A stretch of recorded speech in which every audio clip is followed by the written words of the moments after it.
The 49ers and Colts will meet on Sunday night with the hope and intention of solidifying their playoff footing.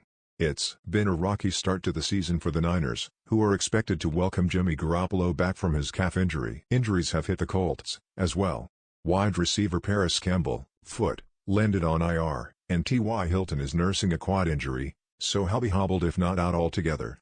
It's a challenging game to evaluate, but we're ready to unleash our DraftKings Showdown lineup and hopefully win some DFS cash. Before we get into our Colts 49ers lineup, here are the notable DraftKings Showdown rules. It's full point PPR, and there are 3-point bonuses for 300 passing yards, 100 rushing yards, and 100 receiving yards. The captain picks costs 1.5 times a player's original price, but he also gets his point total multiplied by 1.5. More DK Showdown. How to win a showdown contest: $50,000. Budget: need at least one player from each team. Captain: 1.5x points, 1.5x salary. Airbay Jonathan Taylor, $16,500. Taylor's 102 touches pace the Colts by a wide margin, and after a couple of quiet performances in weeks 2-3, the second-year back has taken off.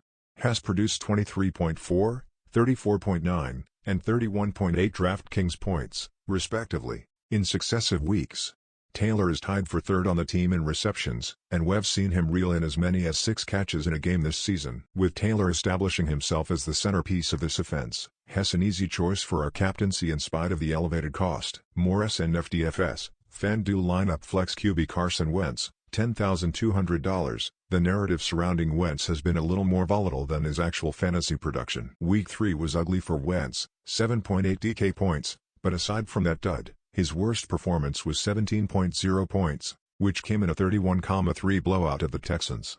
With as much as the Colts spread targets around, Terry's appeal to rostering Wentz in lieu of one of his higher-price targets.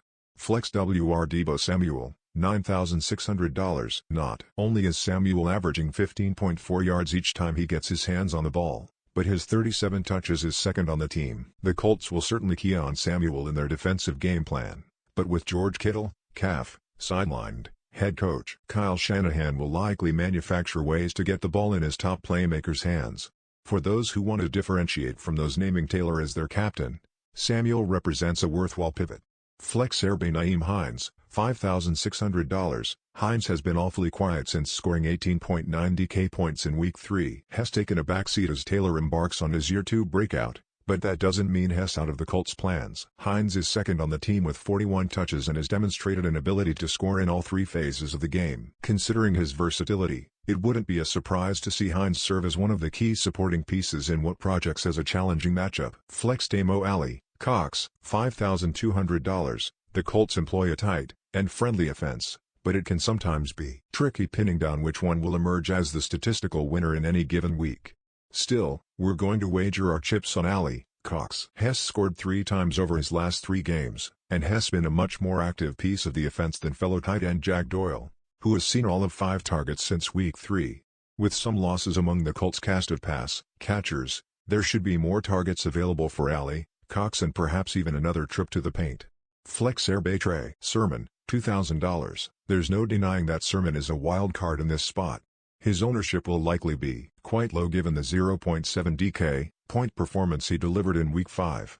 However, we should also keep in mind that rookie quarterback Trey Lance was making his first start in that contest, and the Niners' offense as a whole played poorly. While Elijah Mitchell appears to be the lead runner in this offense, we know that Shanahan can be very fickle with his backs. The assumption, or hope, is that the bye week allowed the offense to become closer to whole. Garoppolo's return is a big boost, while also providing guys like Sermon a chance to re-establish themselves as key ingredients in the mix.